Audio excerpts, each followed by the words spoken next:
மேடையில் வைத்திருக்கும் விஜயஸ்ரீ அவர்களுக்கும், பாஸ்கரன் கேமரா பாஸ்கரன் அவர்களுக்கும், சிசங்கரன் அவர்களுக்கும், விஷ்ணு சரண் அவர்களுக்கும், மியூசிக் டைரக்டர் அசார் அவர்களுக்கும், மீரா அசார் அவர்களுக்கும், திரு அண்ணன் கலைஞன் அவர்களுக்கும், திரு ஆர்வி உதயகுமார் சார் அவர்களுக்கும், பேரரசு சார் அவர்களுக்கும், ஓசுண்டி சார் அவர்களுக்கும் மற்றும் கோமல் சர்மா அவர்களுக்கும், நீமாரை அவர்களுக்கும், மகேந்திரன் அவர்களுக்கும், ப்ரொடியூசர் ஐயா மகேந்திரன் அவர்களுக்கும் எனக்கு மனமார்ந்த நன்றிகள் வணக்கங்களும். இந்த படம் வந்து எப்படி உருவானதுன்னு சொல்றதை விட எப்படி தயாரானதுங்கிறத இயக்குனர் நான் சொல்றதை விட ப்ரொடியூசர் சொல்லுவார். இது முதல்ல வந்து தயாரிப்பதற்கு அந்த மகேந்திரா ஃபிலிம் ஃபேக்ட்ரி அப்படிங்கிற ஒரு ப்ரொடக்ஷன் கிடையாது. தயாரிக்கிறதுக்கான ஒரு ஐடியாவெல்லாம் அவங்க இல்லை. இது வேற ஒரு ப்ரொடக்ஷன்ல வேற ஒரு கதையா வேற ஒரு இடத்துக்கு தான் போணுச்சு. இது அதுக்கப்புறம் ஒரு 3 or 4 months நான் டிராவல் பண்ணதுக்கு அப்புறம் மகேந்திரன் வந்து என்னோட நீண்ட நாள நண்பர், அவர்கிட்ட சொல்லிக்கிட்டே இருந்தேன். அப்புறம் ஒரு 3 மாசம் கழிச்சு அவர் வந்து என்கிட்ட வந்து இல்லை நம்மளே பண்ணலாம் என்ன அப்படின்னாரு. நான் சொன்னேன் விளையாட்டு வியாபாரம்ல பண்றேன் தான், சும்மா சின்னதாக பண்ணிட்டு 10 நாள் விட்டு ஓட்டிங்கன்னா தப்பாயிடும் அப்படின்னு. இல்லை நான் பண்ணுவோம் பிரச்சனை இல்லை அப்படின்னாரு. ஆனால் 10 நாள் கழிச்சு நான் சொன்னதான் சொன்னாரு, இல்லைண்ணா இது சரியா வராதுக்கு எனக்கு பயமா இருக்குங்க அப்படின்னு சொல்லி திருப்பூர் ஒரு சொல்லில் போயிட்டு இருந்ததுக்கப்புறம் சரி ஒன்றும் பிரச்சனை இல்லை, இப்போ ஹோல்ட் பண்ணால் நிறையா செலவு பண்ணிருக்கோம், என்ன பண்ணுறதுன்னு தெரியல, சரி வேற ஏதாவது ஐடியா பண்ணலான்னு சொல்லிட்டு ஒரு 1 week விட்டுட்டேன். 1 week கழிச்சு திருப்பி என்கிட்ட வந்து மறுபடியும் கால் பண்ணி இல்லை நம்ம பண்ணலாம், நாட் நல்லா இருக்குது, கதையோட உள்ளார நாட் செம்மையா இருக்கு, நம்ம பண்ணலான்னு சொல்லி மறுபடியும் ஒரு 3 days வந்து எங்களுக்குள்ளார டிஸ்கஷன் நிறையா பண்ணிட்டு இதை எப்படி பண்ணலாம் எப்படி கொண்டு போகலான்னு சொல்லிட்டு ஐடியா பண்ணிட்டு அதுக்கப்புறம் ஒவ்வொரு டெக்னீஷியன்ஸு நிறைய பேரோட உதவியோட நிறைய கதை விவாதங்கள் எல்லாம் பண்ணி 1 மாசம் கழிச்சு திருப்பி இந்த கதையை கொண்டு போய் அதை ஒரு படமாக்கி திருப்பி கொண்டாந்து போஸ்ட் ப்ரொடக்ஷன் கொடுத்தோம். இது வந்து மிகப்பெரிய பங்கு ராமருக்கு இருக்கு. நம்ம ராமர் எடிட்டர் ராமருக்கு இருக்கு. வெங்கடேஷன் அவங்க 2 பேராலையும் வர முடியல, அதனால எங்க இருந்தாலும் அவங்களோட வாழ்த்து எனக்கு இருக்குன்னு நம்புறேன். அவங்களுக்கு மிகப்பெரிய பங்கு இருக்கு. ராமர் வந்து ஒரு எடிட் பண்ணிட்டு இந்த படத்தை எடிட் பண்ணிட்டு அது நல்லா இருந்தால் மட்டும்தான் அதை வந்து கண்டினியூ பண்ணுவார். ராமரோட கேரக்டர் தெரிஞ்சிருக்கும் நினைக்கிறேன், மேக்ஸிமம் எவ்வளோ உடவில் வந்து தெரிஞ்சிருக்கும். திருப்பி நல்லா இல்லைங்கிற பட்சத்தில் திருப்பி மறுபடியும் வந்து நம்மள்ட்ட ஆப்ஷன் ஏதாவது சொல்லிகிட்டே இருப்பாப்ல. கிட்டத்தட்ட ஒரு 3 மாதம் எடிட்டிங்கில் உட்காந்துருந்தேன். 3 மாதம் எடிட்டிங் தொடர்ந்து போயிட்டு இருந்துச்சு. 3 மாதம் கழிச்சு திருப்பி வந்து என்கிட்ட ஆப்ஷன் சொல்லாப்ல, ஜி படம் சூப்பராக வந்திருக்கு, அருமையாக வந்திருக்கு படம், ஒரே ஒரு குறை தான் அப்படின்னா. அப்படி என்ன ஒன்றும் இல்லை, சாங் மட்டும் ஒரு 2 சாங் இஷ்டம் பண்ணிங்க, கதை கேட்டால் வைக்க போகிறேன், கதை கேட்கல என்ன பண்றது அப்படின்னு சொல்லிட்டு மறுபடியும் இது எந்த ப்ரொடியூசருக்கு எந்த ஒரு தயாரிப்பாளருக்கு எப்படி கட்ஸ் வருங்கிறது எனக்கு ஆச்சரியமா இருந்தது. திருப்பி இப்போ நான் தயாரிப்பாளர் சொல்லும் போது 2 சாத்திரம் நல்லான்னு சொல்றாங்க. இங்கே ஆடியன்ஸை திருப்திப்படுறது எந்த அளவுக்கு திருப்திப்படுத்துவோமோ அந்த அளவுக்கு பிசினஸையும் பார்க்க வேண்டியிருக்கு. அதனால நீங்கள் எங்களை நம்பி பணத்தை போட்டுறீங்க, என்ன நம்பிங்கிறத விட எங்களை நம்பி பணத்தை போட்டுறீங்க. மக்களை வந்து சந்தோஷப்படுத்துறதை தாண்டி ஒரு விஷயம் இங்கே இருக்கு. முதல்ல மக்களை சந்தோஷப்படுத்துறதுக்கான வழியை மட்டும் நீ பாரு, என்கிட்ட கொடுத்துட்டீங்க. ஆனா எனக்கு அதை தாண்டி ஒரு பெரிய பொறுப்பு இருக்கு. உங்கள்கிட்ட நான் வந்து நல்ல பேர் எடுத்து ஒன்றும் ஆகிறது இல்லை, ஆனா வாங்கின பணத்தை திருப்பி சரியான முறையில் உங்கள்கிட்ட திருப்பி கொடுத்துன்னு நினைக்கிறேன். அதனால நம்ம வந்து 2 சாங் நம்ம டிஸ்கஸ் போய் வைக்கலாம்னு சொன்னேன். கிட்டத்தட்ட ஒரு 13 நாள் 12 நாள் எடுத்த ஷூட்டே கட் பண்ணி தூக்கி போட்டோம் வேணான்னு. 12 நாள் செலவு பண்ண காசு வேணான்னு சொல்லி இந்த தயாரிப்புகள் வந்து வேண்டாம், அது வேண்டாம்னா வேற மாதிரி நம்ம கொண்டு போய்க்கலாம்னு சொல்லி கட் பண்ணி தூக்கி போட்டு திருப்பி மறுபடியும் ஒரு கதையை ஸ்கிரிப்ட் ரெடி பண்ணி அந்த ஸ்கிரிப்டுக்கு இந்த கதையை நாட்டை ஓட்ட வச்சு திருப்பி முடியும். அந்த பெரிய கதை அது திருப்பி பண்ணோம். திருப்பி ஒரு 40 days பண்ணிச்சு ஷூட் பண்ணிச்சு. அப்படிலாம் சப்போர்ட் பண்ணாரு. அப்படி வந்து ராமர் வந்து நமக்கு சப்போர்ட் பண்ணி கொடுத்தாரு. நிறைய விஷயங்கள் எடிட் முடிஞ்சதுக்கப்புறம் அது மாதிரி டிஏல வந்து ஹர்ஷவர்தன், ஐஃப்ளை மீடியா ஹர்ஷவர்தன் வந்து இன்னைக்கு வரையும் இந்த நிமிஷம் வரையும் எனக்கு பேக் போன பயங்கரமான பேக் போன ஹர்ஷவர்தன்.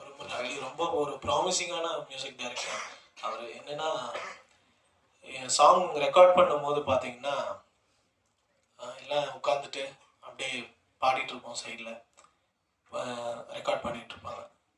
சார் வந்து பார்த்தீங்கன்னா எழுந்து நின்றுவார், பாட்டு ரெக்கார்ட் பண்ணி ஃபுல்லாக முடிக்கிற வரைக்கும் உட்காரவே மாட்டார். அதே மாதிரி நின்றுட்டாருன்னா இப்படி கண்ணை முடிக்குவார், பாட்டு போகிற வரைக்கும் அது ஃபுல் கான்சன்ட்ரேஷன் அப்படியே இருக்கும் அவருக்கு. அந்த பாட்டு அவ்வளோ பர்ஃபெக்ஷனாக வந்து ஒரு சாங்கும் ஒரு லைனும் டியூனில் வந்து அவ்வளோ ஒரு பர்ஃபெக்ஷனாக வந்து ஒர்க் பண்ணார். ரொம்ப நன்றி. அண்ட் வந்து இந்த லிரிசிஸ்ட் அக்ரம் சார் அவர்களுக்கும் அவரும் வந்து ரொம்ப கூடவே இருந்து இந்த சாங் வந்து எப்படி இன்னும் எமோட் பண்ணி எப்படி பாடுறது அந்த மேட்டர்லாம் வந்து நிறைய சொல்லி கொடுத்தாங்க பக்கத்துலேயே இருந்து. ஸோ எல்லாருக்குமே ரொம்ப நன்றி. படக்குழுவினருக்கும் ரொம்ப நன்றி. Thank you so much. காப்பிரைட்ஸ் இருக்கு சார், பாடலாமா? With your permission. தெம்மாங்கு பாடிடும் சின்ன விழி மீன்களும் பொன்னோஞ்சலாடிடும் கண்ணிக்கரும் கூந்தலும் முத்தாடும் மேடை பார்த்து வாடி போகும் வான் பிறை முத்தாரும் நீட்டும் மார்பில் ஏக்கம் தேக்கும் தாமரை வண்ணப்பூவின் வாசம் வந்து நேசம் பேசும் அவள் நான் பார்க்க தாங்காம நானுவான் புதுக்கூ அதேதான் என்னவென்று சொல்வதம்மா வஞ்சியவள் பேரகை சொல்ல முடியலையம்மா கொஞ்சி வரும் தேரழகை அந்தி மஞ்சள் நிறத்தவளை என் நெஞ்சில் நிலைத்தவளை நான் என்னென்று சொல்வேனோ அதை எப்படி சொல்வேனோ அவள் தாரரா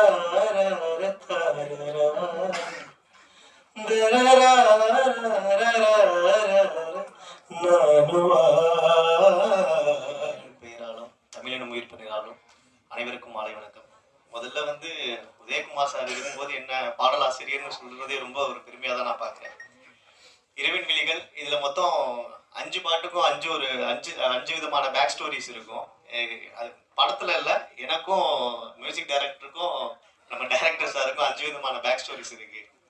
இதில் அவரோட நம்பிக்கை வந்து எந்த அளவுக்கு அப்படின்னா, என் பேரை வந்து அக்ரம், அவர் பேர் வந்து அசார். இவர் எங்கள்கிட்ட முதல்ல கேட்ட பாட்டு வந்து வாடா கருப்பா. எப்படி அதை நம்பினாரு, நாங்கள் வந்து அதை நல்ல விதமாக கொடுப்போம்னு தெரிஞ்சாரு. It's was like a big research. ஒரு பெரிய ரிசர்ச்சுக்கு அப்புறமா அந்த வாடா கருப்பா வந்து நாங்கள் வந்து எடுத்து சொன்னீங்க, கேட்டிருப்பீங்கன்னு நினைக்கிறேன். அதே மாதிரி எங்களுக்கு ஒரு சின்ன ஹேபிட் இருக்கு, எனக்கும் அசார் ப்ரோக்கும். ஒன்ஸ் வந்து அந்த சாங் கம்ப்ளீட் ஆனதுக்கப்புறம் டிராஃப்ட் வாய்ஸ் வந்து நான் தான் கொடுப்பேன். நான் ஒரு பெரிய சிங்கர் நினச்சிக்கிட்டு நானாக கொடுத்துருவேன். ஒன்ஸ் வந்து அங்கேருந்து ஸ்டூடியோ போகும்போது மகாலிங்கம் சார் இப்போ வர முடியல. மகாலிங்கம் சார் வந்து அந்த பாட்டோட ஃபர்ஸ்ட் லைன் வந்து ஸ்டார்ட் பண்ணாங்க. அதோட முடிஞ்சிருச்சு. நான் இனிமேல் நீ வாழ்க்கையில் பாடாதரா, தயவு செஞ்சு பாடாத, சார் மாதிரி வாய்ஸ்லாம் இருக்கும்போது நீ பாடிடாதன்னு சொல்லிட்டு அதுக்கப்புறம் அந்த டிராஃப்ட் கொடுக்குற பழக்கத்தையே நான் விட்டுட்டேன். செகண்ட் வந்து மகேந்திரன் சார் ஒரு டைம் சாரா இருப்பாரு, இன்னொரு டைம் ப்ரோவா இருப்பாரு, எங்களோட கேர்டேக்கர். ஸோ மோரலஸ் நான் இந்த இதில் தனிப்பட்டு யாருக்கும் தேங்க்ஸ் சொல்ல விரும்பல. வேற ஆல் டீம் ஹியர். ஸோ இறுதியாக உங்களிடம் வந்து இரவின் விழிகள் உங்கள் கைக்கு வந்திருக்கு. எல்லாரும் நல்ல விதமாக ஆதரவு கொடுக்கணும்னு வேண்டிக்கிறேன். தேங்க்யூ. சங்க தலைவர் ஆர்.பி. உதயகுமார் அவர்கள் பங்கேற்று விரும்பி இருக்கிறாரு. அவருக்கு அனைவரின் சார்பாக வாழ்த்துக்களையும் தெரிவித்துக் கொள்கிறேன்.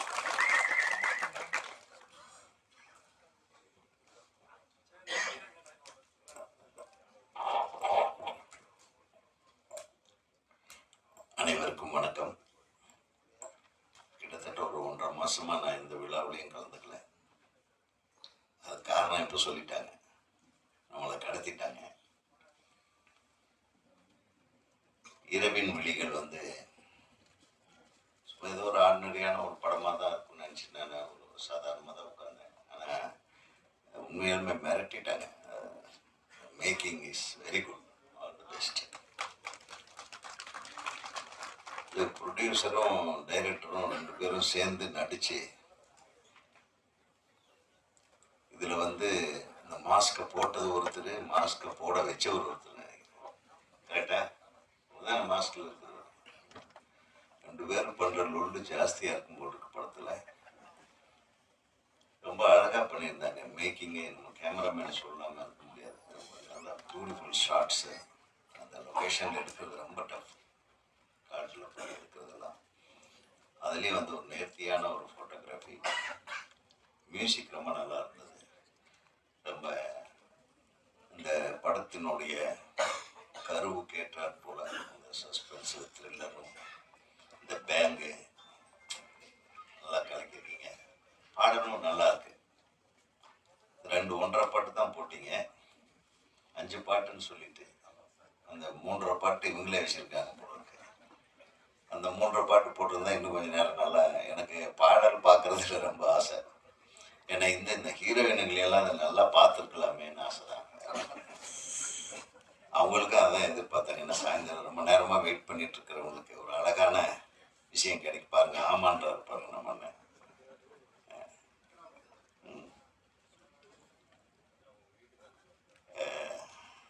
வந்த உடனே நம்ம போஸ் வெங்கட் சொன்னார், ரொம்ப சந்தோஷமா இருந்தது. இன்றைக்கு கலைமாமணி விருதுகள் அறிவிக்கப்பட்டிருக்கிறது. பெரும்பாலான திரையுலகத்தை சேர்ந்தவர்களுக்கு, திறமையானவர்களுக்கு வழங்கி இருக்கும் குழுவில தம்பி இடம்பெற்றிருப்பது மகிழ்ச்சி. அவருக்கு நன்றி தெரிவிக்கிறேன்.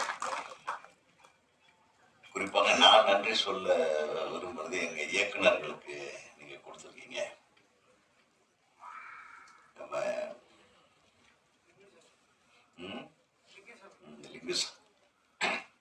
லிங்குசாமி, வெங்கட் பிரபு, ஜெயசூர்யா, விக்ரமன் அவர்களுடைய துணைவியார், அவங்களுக்கு கொடுத்துருக்காங்க. ரொம்ப நன்றி. அதுக்கு விக்ரமன் சார்பிலேயே நான் நன்றி தெரிவிச்சுக்கிறேன். ஏன்னா இந்த மாதிரி தேர்வு குழுவில் இருக்கிறது ஒரு பெரிய கஷ்டமான விஷயம். அது சாதாரண விஷயம் இல்லை, சந்தோஷப்படக்கூடிய விஷயம் இல்லை. நிறைய ப்ரெஷர்ஸ் இருக்கும். நம்ம தேர்ந்தெடுக்கும் போது ரொம்ப ஜாக்கிரதையாக இருக்கணும். அந்த கிட்டத்தட்ட அவர் கடந்த ஒரு 15 நாளாக ஆஸ்கார் விருதுக்கு இந்தியாவிலிருந்து அனுப்பக்கூடிய படத்தை தேர்ந்தெடுக்கிற குழுவில் நாங்கள் ரொம்ப கஷ்டப்பட்டோம். நிறைய படங்கள், நல்ல படங்கள் வந்தது. ஒரு பெரிய குறை வந்து தமிழ்ல இருந்து எந்த படமும் வரல. கொஞ்ச நாள பார்த்தீங்கன்னா திரையரங்குகள்ல கூட்டமே வர்றதில்லைன்றாங்க. ஏன் திரையரங்கத்துக்கு கூட்டம் வரல? இப்போ இன்னைக்கு அதுதான் மெயின் மேட்டர். படங்கள் எல்லாருமே எடுத்துட்டு இருக்கிறாங்க, கஷ்டப்பட்டு வர்றாங்க. இந்த மாதிரி இளைஞர்கள் புதுசாக இதை முயற்சி பண்ணி ஏதாவது ஒரு மாற்றத்தை கொண்டு வந்துடணும், ஒரு பெரிய விடியலை உருவாக்கணும், ஒரு நல்ல எதிர்காலத்துக்காக போராடி கொண்டு வருகிற கலைஞர்களுக்கெல்லாம் அந்த படத்தை எடுத்து முடிச்ச கடைசியில பெரிய போராட்டமா போகுது அந்த ரிலீஸ் பண்றதுக்கு. ஒரு கடந்த மாதம் ரிலீஸ் ஆன ஒரு மிகப்பெரிய படத்தை கூட ஒரு ஊர்ல வெறும் 9 பேர் தான் தியேட்டர்ல உட்காந்துருந்தாங்க. இன்னைக்கு இப்போ டைரக்டர் விக்ரமன் எனக்கு சொன்னாரு, வெறும் 9 பேர் தான் சார் உட்காந்துருந்தாங்க. நான் அடிக்கடி சொல்றது உண்டு, பெரும்பாலுமாக ரிலீஸ் செய்யப்படுகின்ற சிறிய படங்கள் அந்த தயாரிப்பாளர்களுக்கே தெரியறதில்லை எந்த தியேட்டர்ல ஓடுது, எந்த ஷோ ஓடுறதுன்னு தெரியுது. ஸோ இந்த மாதிரி விஷயங்கள் எல்லாம் வந்து களைவதற்கு நம்ம பேசத்தான் முடியும், பண்ற இடத்துல நம்ம இல்லை. ஸோ பண்ற இடத்துக்கு பக்கத்தில் இருக்கிற போஸ் வெங்கட் எப்படி வந்து ஒரு திரைப்படத்தை வெளியிட வேண்டும். அட்லீஸ்ட் ஒரு படத்துக்கு நீங்க தியேட்டர் வந்து 100 தியேட்டர் கூட கொடுக்க வேண்டாம், ஒரு 50 தியேட்டர் கொடுத்தாலும் அந்த தியேட்டர்ல காலையிலிருந்து காலை காட்சியிலிருந்து இரவு காட்சி வரலாம் அந்த படமே ஓடணுன்ற ஒரு கட்டாயத்தை நம்ம உருவாக்கணும். நிறைய படங்கள் பார்த்தீங்கன்னா நம்ம காலத்துல கூட நம்ம பொண்ணுமணின்னு ஒரு படம் அது ரிலீஸ் ஆகும்போது கிட்டத்தட்ட 16 படங்கள் ரிலீஸ் ஆச்சு. ராஜகிரண் சார் படம், பி வாசு சார் படம், என்னோட படம், வாசு சார் படம், நிறைய படங்கள். அந்த 16 படங்கள்ல பாத்தீங்கன்னா முதல் வாரம் அப்பெல்லாம் வந்து விமர்சனம் உங்களுக்கு தெரியும், 1, 2, 3, 4, 5, 6 இந்த மாதிரி போடுவாங்க. அதுல முதல் இடத்துல முதல் வாரம் ஒரு படம், 2வது வாரம் அந்த படங்கள் எல்லாமே ஓடும்.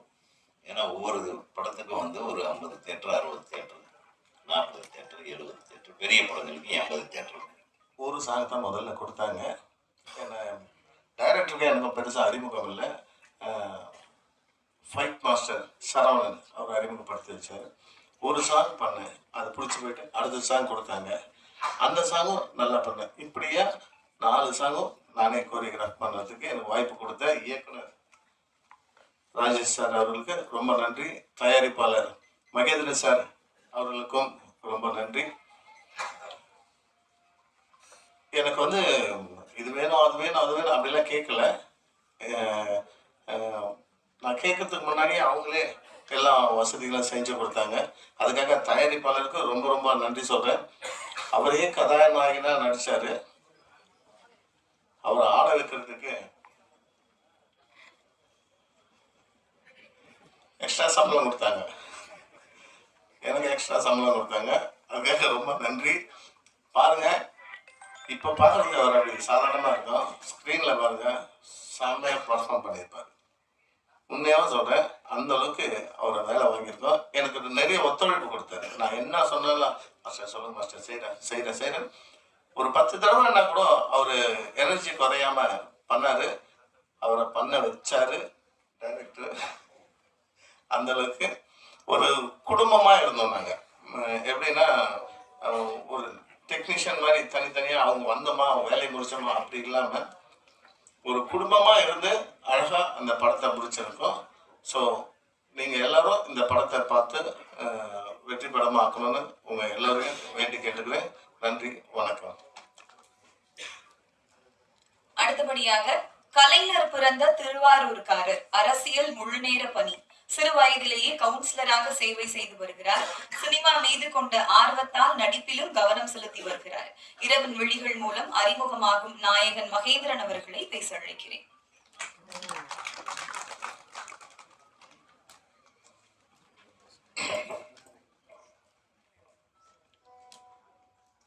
அனைவருக்கும் நான் பேசும்போது மைக்கு நானே என்ன பேசுறேன்னு தெரியாம வந்திருக்கேன். இந்த படத்தோட கதையை வந்து என்கிட்ட டைரக்டர் சொன்னாரு. சொல்லும்போது வேற ஒரு ப்ரொடக்ஷன்ல நடிக்கிறது தான் என்ன கூப்பிட்டாரு.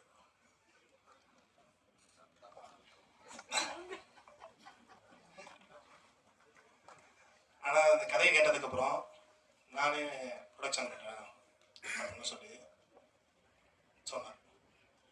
அதுக்கு அவரு சரி பண்ணுங்க அப்படின்னு சொல்லி சொன்னார். அப்படிதான் இந்த கதையில நடிக்கிறது.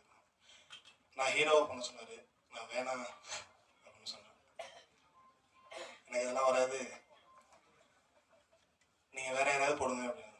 இல்ல நீங்க ப்ரொடியூஸ் பண்ணிட்டு நீங்களே நடிக்கலாம், அப்படி நீங்க நடிச்சே ஆகணும் அப்படின்னு எனக்கு கட்டாயம் கொடுத்தாரு.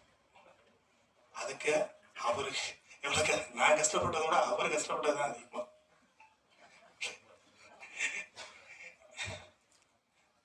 என்ன ரொம்ப கஷ்டப்பட்டு நடிக்க வச்சு டார்ச்சர்னா கொஞ்சம் இல்லை, அந்த அளவுக்கு டார்ச்சர் பண்ணி நடிக்க வச்சாரு.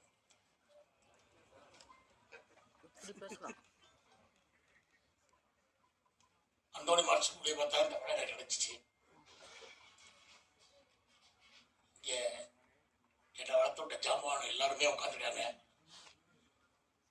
என்ன தொழில் தந்த காலத்தில் முதல்ல ஒரு பக்கத்தில் இதில் ஒரு ராம்ஜியார் உட்காந்துருக்காங்க. என்னை வந்து ஒரு சாதாரண ஆஃபீஸ் பாயா புடச்சா இருந்த என்ன இன்னைக்கு ஒரு 350 படம் 400 படம் நடக்கிற காரகர்த்த முதலாளியாக நீங்கள் முன்னாடி பார்த்துருக்கீங்க.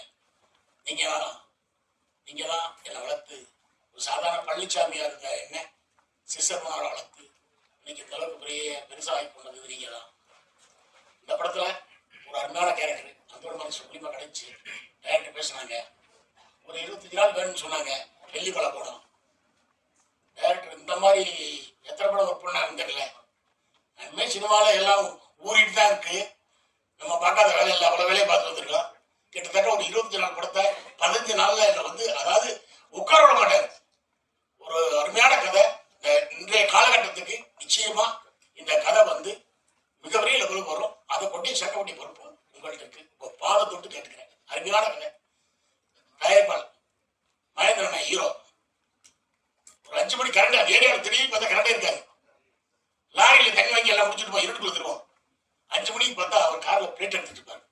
நான் ஏன்னா ப்ரொடக்ஷன்ல நான் பார்த்த வேலை, நான் வந்து வேளாண்மை கிட்டத்தட்ட 100-150 படத்தில் நான் ப்ரொடக்ஷன் அசிஸ்டன்ட் ஆஃபீஸ் பாயா எல்லா வேளாண்மையும் அந்த வேலையை ஒரு ஹீரோ தயாரிப்பாளர் பார்த்தா நம்ம நான் வந்து லாரியில் தண்ணி தண்ணி பிடிக்கலான்னு பிடிச்சிட்டு ரூம் எடுத்து போறா இவர் வந்து பிளேட் எடுத்து காரில் வச்சுட்டு பாரு. இந்த படத்தில் வந்து ஒரு ப்ரொடியூசர், அவர் எத்தனை பெரிய ஆளு, ஒரு படத்தையும் கொடுத்து இந்த படத்தை நடிச்சு அந்த ஸ்பாட்ல போய் இதைட்டு எந்த வேலையும் பாதிக்கூடாதுக்காண்டி அவ்வளோ கஷ்டப்பட்டார் இந்த படத்துக்காண்டி. இயக்குனர் என்னன்னா அங்கே வந்து அதாவது ஒரு சீன் இன்னைக்கு 3 சீன் 4 சீன் பிளான் பண்ணுவாங்க, 6 சீன் எடுப்பாரு. பாஸ்ட் ரெடி ரூபான் கத்திக்கிட்டே இருப்பார். நானும் சேரன் நல்ல சார், அவரும் என்ன கூட மிகப்பெரிய ஆர்டிஸ்ட், டயலாக் பக்கமா இருக்கும். போறேன் பாரு. நிச்சயமா அது எங்களால் முடிஞ்ச அளவுக்கு பண்ணியிருக்கோம். அது காரணகர்த்தா டைரக்டர் தான் சிக்கட்ராஜி சார். அருமையான இயக்குனர், அருமையான கதை. இந்த படத்தை நீங்க கொண்டு போய் சேர்த்து இந்த படத்தை மிகப்பெரிய வெற்றி படமாக்கணும். மகேந்திரனை நிச்சயமா பெரிய லெவலுக்கு வரணும். இந்த வேலை பாஸ்கர் சார் கேமராமேன் பாருங்க, இந்த மாதிரி ஒண்ணுமே தெரியாம பாதுகாப்புங்க, கொலையை தேடுவார். ஒண்ணுமே போலாம் வெயில் இல்லாட்டாலும் மழை பெய்ஞ்சாலும் சாண்டை எடுப்பார், இருட்டா இருந்தாலும் சாண்டை எடுப்பார். அவர் இந்த பாஸ்கரனை வந்து அவ்வளவு ஒரு திறமையான ஏரியான இருக்க தாய்மார்களுக்கு ஒரு குரலம் மாறுங்க. கொஞ்சம் கொஞ்சமா அழிஞ்சிட்டு இருக்கிற நதிகளுக்கு அது வந்து நீங்க யூஸ்ஃபுல்லா இருங்க. அண்ட் நீங்க என்ன நினைக்கிறீங்க, இன்ஃப்ளூயன்ஸ் வந்து ஃபேஷன் மட்டும்தான் ஒரு இன்ஃப்ளூயன்ஸ்? இன்ஃப்ளூயன்ஸ் வந்து உங்க கருத்து, இன்ஃப்ளூயன்ஸ் வந்து உங்க குரல், இன்ஃப்ளூயன்ஸ் வந்து மற்றவங்களுக்கு காட்டுற கருணை. நீங்க எப்படி கருணை வந்து காட்ட முடியுது?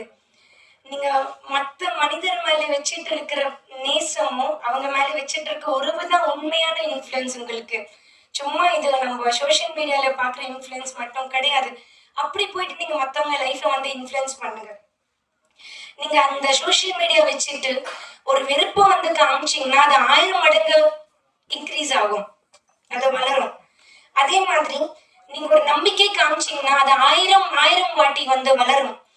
அதே மாதிரி துணிச்சல் காமிச்சீங்கன்னா அது 1000 வாட்டி மடங்கா போயிட்டு மற்றவங்களுக்கு உதவியா இருக்கும். அது யாராலேயே வந்து நீங்க நிப்பாட்ட முடியாது. ஸோ உங்களோட நாட்டோட எதிர்காலம் வந்து பாராளுமன்றமோ இல்லை ஒரு கார்பரேட் நிறுவனங்கள் வந்து டிசைட் பண்ணல, அவங்க வந்து தீர்மானிக்கல. அது எல்லாம் உங்க இளைஞர் கைகள்ல தான் இருக்கு. உங்க கையில வச்சுட்டு இருக்கிற போனும் சோசியல் மீடியால தான் இருக்கு. ஸோ யாருமே இங்க வந்து நாட்டோட ஃபேட்டை வந்து டிசைட் பண்ண முடியாது. ஸோ நாளே வந்து நம்ம எல்லாருமே ஒரு உலகம் வந்து திரும்பி பார்க்கும்போது எப்படி பார்க்க போறாங்கன்னா, தமிழ்நாடுல இருக்க இளைஞர்கள் ரொம்பவே கஷ்டப்பட்டு போராடி இந்தியாவோட தலையெழுத்தை வந்து மாத்திருக்காங்க. அப்படிதான் இந்த சோசியல் மீடியாவை நீங்க யூஸ் பண்ணுங்க. ஸோ ஒரு நல்ல குரலை வந்து சோசியல் மீடியால நல்ல குரலா வந்து மாத்துங்க சோசியல் மீடியாவில். அண்ட் நீங்க வந்து ஒரு நல்ல உதாரணமா இருங்க. உங்க கமெண்ட்ஸை வந்து கரெக்டா நீங்க யூஸ் பண்ணுங்க.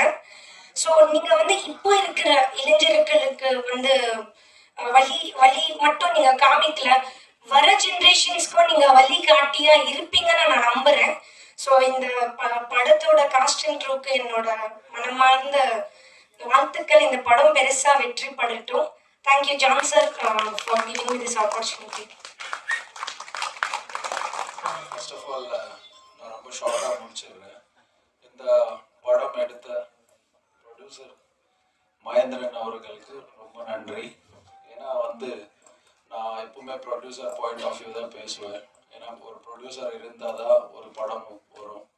ஸோ ப்ரொடியூசர் அப்படின்ற ஒருத்தர்னால தான் 100 பேருக்கு வேலை கிடைக்கும், 10,000 பேர் வந்து படம் பார்க்கலாம், 10 லட்சம் பேர் படம் பார்க்கறதுக்கான ஒரு வாய்ப்பு இருக்கும். So congratulations. அடுத்த வந்து இயக்குனர் டைரக்டர் இல்லாமல் எந்த படமும் வெளியில் வர போகிறது கிடையாது.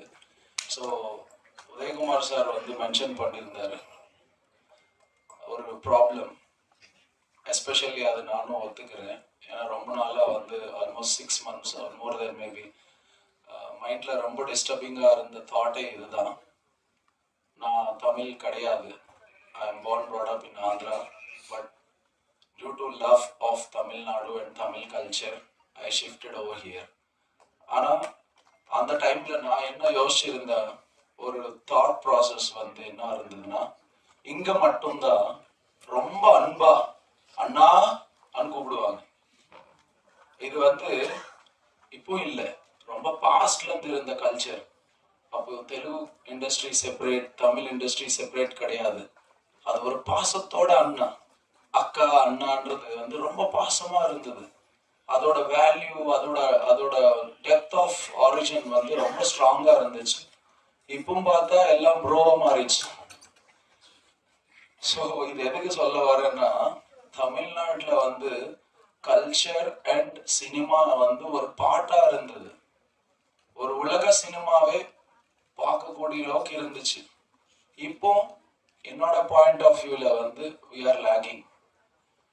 அதுக்கு ரீசன் யாருன்னு பார்த்தா நம்ம தான். ஏன்னா ஒரு சினிமாக்கு நான் தயாரிப்பாளராக இருக்கலாம், ரெண்டாவது சினிமாக்கு நானும் ஒரு ஆடியன்ஸ் தான்.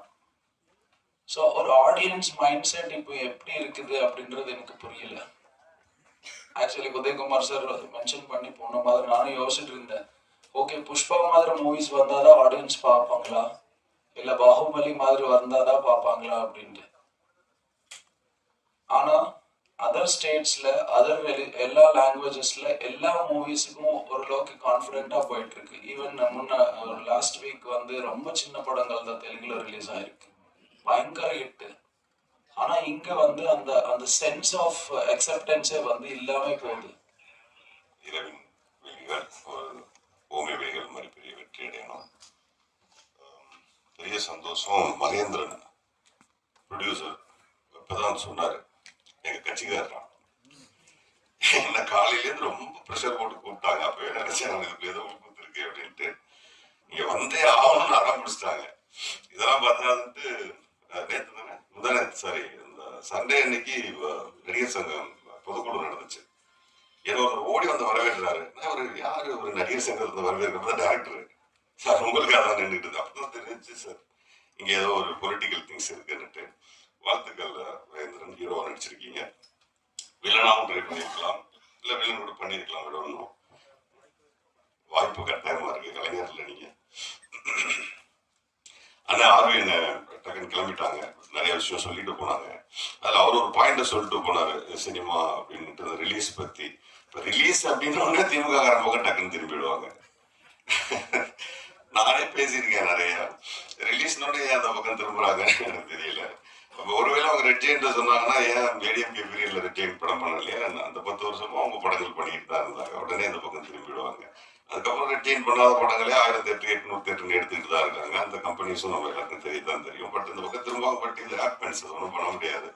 ஆனா பட் அதுக்குள்ள ஒரு உண்மை ஒண்ணு இருக்கு. அவங்க சொன்ன மாதிரி 12 படம் இப்பவும் தான் வருது. நமக்கே அதுல ஒரு சின்ன வருத்தம் இருக்கு. ஏன்னா நானும் இயக்குனர் ஆனதுனால எனக்கு அந்த வழியை புரிஞ்சுக்க முடியுது. சார் ரிலீஸ் ஆனப்போ 2 வாரம் படம் ஓடிட்டு இருந்தது. 253 தியேட்டர் ரிலீஸ் பண்ணுவோம்னு நினைக்கிறேன். நீங்க தான் சப்போர்ட் பண்ணீங்க. ஒரு 2வது வாரம் 180 சம்திங் போச்சு. ஆனா 3வது வாரம் படம் இல்லை. அந்த பெயின் எனக்குமே இருக்கு. பட் அதுக்கு ரொம்ப பர்டிகுலரா இந்த நான் ஒன்றும் கேட்டேன், ஒரு 25 நாள் ஒரு போஸ்டர் விட்டுறதுக்கு ஒரு டைம் கொடுங்க, இல்ல ஒரு 50 நாள் விட்டுறதுக்கு ஒரு ஷோ ஸ்கேல் கொடுங்கன்னு கேட்டேன். பட் கொடுக்க முடியல. அது ஒரு காலத்துல படத்தை 50 நாளோ 100 நாளோ ஓட்டுறதுக்கான ஒரு டைம் கொடுத்தாங்க இல்லையா, அந்த டைம் இப்ப கொடுக்கறது இல்லை. பட் அவங்கள குறை சொல்ற அதே சமயத்துல ஆடியன்ஸும் ஒரு படம் ரிலீஸ் ஆன ஒரு வாரத்துக்கு அப்புறம் என்ன பண்ணிடுறாங்க, அதை இன்னொரு 1 வாரம் 10 நாள் ஓடிடியில வந்துருமே, இது எதுக்கு நம்ம வந்து தியேட்டர்ல பார்க்கணும் அப்படின்னு சொல்லும்போது ஒரு படத்தினுடைய ஆயுள் காலம் இப்ப ஈசல் மாதிரி 10 நாள் 12 நாள் மாறி போச்சு. ஸோ நம்ம அதை நம்ம அது மேல கிளைமிங் பண்ணும்போது கூட கொஞ்சம் யோசிக்க வேண்டியது. Claiming right or wrong? Claim பண்ணுவோம், சார் சொன்ன மாதிரி கிளைம் பண்ணுவோம். 50 நாள் 60 நாள்னா சார் சொன்னாங்க 60 தியேட்டர் எங்களுக்கு வரும், 60 தியேட்டர் இன்னொருத்தருக்கு போகும், 60 தியேட்டர் இன்னொருத்தருக்கு போனா. ஸோ 50 தியேட்டரோ 60 தியேட்டரோ ஷோஸ் வந்து ஒரு 3 ஷோவோ 2 ஷோவோ இருந்ததுன்னா அது 50 நாளோ 60 நாளோ இருந்தா தான் ஆடியன்ஸ் அப்போ பார்க்க முடியும். அவங்களுக்கு அண்ணன் சொன்ன மாதிரி அந்த டாப் 10 ரைட், அந்த டாப் 10ல வந்து 1 2 3 4 சொல்றதுக்கே 5 6 வாரம் 7 வாரம் 8 வாரம்லாம் எடுக்கும். இப்போ அது இல்லையே. படம் ரிலீஸ் ஆகுது, ரிலீஸ் ஆன 2வது ஷோலே எழுதிடுறாங்க. 3வது ஷோ வந்து நல்லா இருக்கு சுமாரா இருக்குன்னா கூட கூட்டம் கொடுது. 4வது ஷோ நல்லா இருக்குன்னு சொன்னா ஓகே, அடுத்த நாள் காலையிலேயே தியேட்டர் இல்லை, தூக்கிடுறாங்க. ஸோ அதை நம்ம வந்து புரிஞ்சுக்கிட்டு அதுக்கு தகுந்த மாதிரி நான் படம் பண்ணணுமே தவிர, இப்போ ப்ரொடக்ஷன் சைடில் ப்ரொடியூசர்ஸ் வந்துட்டு ஒரு தடவை சார் விஷால் சார் பேசியிருந்தாரு, சின்ன ப்ரொடியூசர்ஸ்லாம் இனிமே வராதிங்க அப்படின்னு. உடனே நான் தான் முதல் கண்டன குரல் கொடுத்தேன், நேரடியாகவும் போய் சந்திச்சேன், இன்டர்வியூஸ்லாம் கொடுத்தேன். பட் அவர் சொன்னதோட சென்ஸ் என்னவா இருக்குன்னா, சின்ன சின்ன படங்கள் எடுக்கிறவங்க உஷாரா இருங்கிறது தான் சென்ஸ். ஆனா அதை அவர் சொல்ல தெரியாம சொல்லிட்டாரு அவரு. உஷாரா இருங்க, கொஞ்சம் கேர்ஃபுல்லா பண்ணுங்க அப்படிங்கிறது தான் சென்ஸ். ஆனா அவர் சொன்னதுனால பல ப்ரொடியூசர்ஸ் ஓடி போன கதை உண்டுன்னு வச்சுங்களேன். ராங் இஸ் ராங், அது ஒன்றும் பண்ண முடியாது. பட் உண்மை என்னன்னா, சின்ன படம் எடுக்கிறவங்களுக்கு கேட்கறது ஒன்னே ஒன்றுதான், இந்த படம் என்ன மாதிரியான அட்டென்ஷனை ஆடியன்ஸ் கிட்ட கிரியேட் பண்ணும். முதல் கேள்வி, அந்த producers and directors in between அவங்க 2 பேருக்கும் தெரிய வேண்டியது, என்ன காரணத்துக்காக இவன் தியேட்டருக்கு வரணும், என்ன மோட்டிவ் கிரியேட் பண்றீங்க தியேட்டர்ஸ்க்காக வர்றதுக்கு. அப்ப எந்த மோட்டிவுமே கிரியேட் பண்ணாம வர்றதுக்கான எந்த வாய்ப்புகளையுமே உருவாக்காம இருக்கிறது யார் மேல mistake? Even me, even you, even anybody. யாரா இருந்தாலும் அவனை உள்ள வர்றதுக்கான ஆப்ஷனை நம்ம கிரியேட் பண்ணாதது நம்ம மிஸ்டேக்ஸ். ஸோ இனி வர்ற டைரக்டர்ஸ், ப்ரொடியூசர்ஸ், டெக்னீஷியன்ஸ் இந்த பஞ்ச் பாயிண்ட் இருந்தா தான் வருவான். இதுதான் காரணம். இப்ப சொல்லுவாங்க கேஸ்ட் வச்சு படம் எடுக்கிறாங்க, மேபி காரணமா இருக்கலாம். அவங்க மட்டும் வந்து படம் பார்த்ததுக்கு ஆசா மாறுறதான்னு நினைக்கலாம். மேபி அவங்களுக்கு மட்டுமான ப்ரீச்சிங்கா இருக்கலாம். மேபி அவங்களுக்கான முன்னேற்றமா இருக்கலாம். மேபி அவங்க ரொம்ப நாள் அடிபட்டதுக்கான மருந்தா இருக்கலாம். Anything happened. பட் அந்த படத்துக்கு கூட்டம் கூடுதில்லை, காசா மாறுதில்லை. ஸோ இப்போ ப்ரொடக்ஷன் அண்ட் டைரக்ஷன் இன்பிட்வீன், இந்த இன்பிட்வீன் அது காசா மாறுறதுக்கும் தியேட்டர்ல படம் போடுறதுக்கான ரீசன், நான் சொல்றது ஒரு ரீசன். ஸ்டார்ஸ் அதை வந்து நம்மளால ஒண்ணுமே பண்ண முடியாது. It's a reason. ஸ்டார்ஸ் வந்து கம்ப்ளீட்லி ரீசன். அவங்க வர்றது ஈவன் விமல் சார் வச்சு நான் படம் பண்ணும்போது ஒரு முதல் நாள், 2வது நாள், 3வது நாள் வந்து தியேட்டர்ல முக்கால்வாசி ஆடியன்ஸ் உட்கார்ந்தது நாட்டு போஸ்ட் யூனிட்டுக்கு வரல, அந்த இசையமைப்பாளருக்கு வரல, ப்ரொடக்ஷன் எடிட்டர் யாருக்குமே வரல, விமல் சாருக்கு தான் வந்தார். ஏன்னா அவர் களவாணியில இருந்து அவர் ஒரு ஆடியன்ஸை சம்பாதிச்சு இருந்தார், அதுக்காக வந்திருந்தார். ஸோ இப்போ ஹீரோஸ் கொடுக்குற சினிமா என்பது வேறு. ஸோ சினிமா எடுக்க வர்றவங்க ஈவன் இப்ப இந்த படத்துல எனக்கு இதையும் சேர்த்து சொல்லிடணும். கூடுதலா இப்ப நான் சொல்லிட்டு இருந்த காரணங்கள்ல இந்த படத்துல ஒண்ணு இருக்கு. பேய் படம், இந்த மாதிரியான த்ரில்லர்ஸ் அண்ட் கொஞ்சம் செக்ஸ் கலந்த படங்கள், சாமி படம், இது யார் நடிச்சாலும் ஓடிடணும் ஒரு கிராமர். சோ நீங்க இந்த கிராமர்ல தப்பிச்சுக்கலாம். உங்களுக்கு ஒரு பேசிக் பிசினஸ் வந்துடும். நீங்க அதுல ஹீரோ யாரு, வில்லன் யாருன்னு பெருசா பார்க்க மாட்டாங்க. வியாபாரிகள் வந்து கேட்க போகும்போதே அதான் கேட்கறாங்க, எத்தனை சாங் இருக்கு, 5 சாங் இருக்கா, 2 ஃபைட் இருக்கா, இது என்ன காரணம், என்ன ஜானர் படம், த்ரில்லர்னா உள்ள எல்லாம் என்னன்னு போய் நோண்டி பாக்குறது இல்ல. அதுக்கு ஒரு பேசிக் பிசினஸ் இருக்கிறதா நினைக்கிறாங்க. என்னன்னா நமக்கு தெரியும் இது என்ன படம்னுட்டு. ஹிந்தியில தெரியாது, அங்கே ஒரு 10-12 லட்சம் ரூபாய்க்கு படத்தை வித்துருவாங்க. கர்நாடகால தெரியாது, ஒரு 10-12 லட்சம் ரூபாய்க்கு வித்துருவாங்க. இந்த மாதிரி பல்வேறு விதமான மொழிகள்லாம் விற்கிறாங்க. விற்கும் போது ஒரு 25 ரூபா, 30 ரூபா, 50 ரூபா ஒரு பேசிக் பிசினஸ் பிக்ஸ் பண்றாங்க. இப்படி ஏதோ ஒன்னாச்சும் வரும். ஆனா நிறைய பேர் என்ன பண்றாங்கன்னா, இந்த பிள்ளைங்க வந்து வீட்டுல படம் வரையும். ஒரு ஆர்டிஸ்ட் ஒருத்தனை படம் வரைஞ்சா அப்படியே அச்சலா வரைவான். ஊரே சொல்லும், என்ன பிரமாதமா வரைஞ்சிருக்கீங்க, அது உண்மை. ஆனா வீட்டுல ஒரு குழந்தை தப்பா இருக்கும், அப்ப அம்மா சொல்லுவேன் என்ன பிரமாதமா வரைஞ்சிருக்கேன்னு. அந்த மாதிரி நமக்கு நாமே படம் எடுத்து நல்லா இருக்கு நம்ம சொல்லிக்கிறோமே தவிர ஊரு சொல்லணும் அது நல்லா இருக்கு.